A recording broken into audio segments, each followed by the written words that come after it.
Salut, c'est Maxime et j'ai une petite question pour vous. Alors, si je vous demande ce que vous voudriez avoir ou accomplir dans la vie, je pense que vous allez probablement me répondre être heureux, avoir un job passionnant, avoir de l'argent, avoir un corps de rêve et j'en passe. Mais est-ce que vous êtes prêt à faire des sacrifices pour obtenir tout ça? Parce que le problème, c'est que vous voulez la même chose que tout le monde. Mais c'est normal. Et au final, il y a très peu de personnes qui obtiendront vraiment ce qu'elles souhaitent avoir. Parce qu'il ne faut pas se demander qu'est-ce que j'aimerais faire ou avoir dans la vie. Enfin, pas seulement. Dans un premier temps, vous posez cette question. Mais la deuxième, qui est la plus importante, c'est quelles difficultés je suis prêt à surmonter pour obtenir ce dont j'ai vraiment envie. Parce que pour obtenir quelque chose qui nous tient à cœur, il faut être prêt à faire des sacrifices. Alors, je vais vous donner un exemple. Moi, je fais des études de droit. Et en début d'année, on a un professeur qui demande à absolument tous les élèves qu'est-ce qu'ils veulent faire après leurs études. Et la majorité répond avocat. Et moi aussi au début je me disais oui, avocat ça pourrait être sympa parce que c'est quand même un métier qui est bien payé. C'est intéressant, tu peux exercer en libéral, c'est-à-dire sans patron.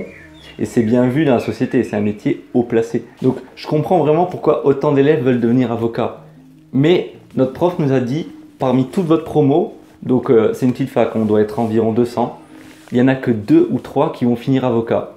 Et j'étais quand même assez étonné. Parce qu'en fait, parmi tous les étudiants qui veulent devenir avocat, il y en a très peu qui sont prêts à surmonter les difficultés que requiert le métier. C'est-à-dire 5 ans d'études en étudiant des matières qui ne te plaisent pas forcément, passer un concours ultra sélectif, démarrer en tant que salarié et être peu rémunéré par rapport à tes compétences, et seulement après quelques années d'expérience pouvoir enfin ouvrir ton cabinet et exercer le métier d'avocat comme tu l'avais imaginé. Et donc d'un coup, ça fait beaucoup moins rêver parce que les seules personnes qui sont capables de surmonter ces difficultés, ce sont les personnes qui sont passionnées par ce métier et pas les personnes qui aiment seulement.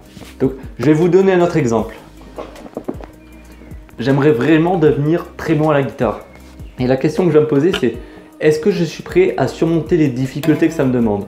C'est-à-dire passer des centaines voire des milliers d'heures sur ma guitare, apprendre toute la théorie, commencer à composer mes premières chansons qui vont être vraiment mauvaises au début.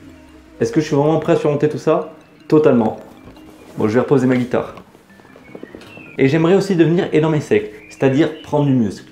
Et donc je me repose la même question. Est-ce que je suis prêt à aller plusieurs fois par semaine à la salle de sport?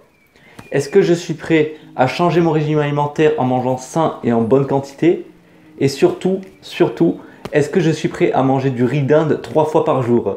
Bon, j'exagère un peu, mais je ne suis pas du tout prêt pour ça. Donc, même si j'aimerais devenir énorme et sec, je ne pourrais pas le devenir parce que j'aimerais avoir les avantages sans avoir les inconvénients et ça, c'est pas possible. Donc, si tu veux vraiment quelque chose dans la vie, c'est la question que tu dois te poser parce que derrière chaque avantage, il y a énormément d'inconvénients qu'on peut surmonter seulement avec de la passion. Et je vous dis à bientôt pour la prochaine vidéo.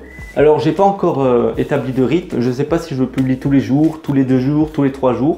Je vais voir au fur et à mesure, mais je vais essayer d'être le plus régulier possible. Donc, abonne-toi.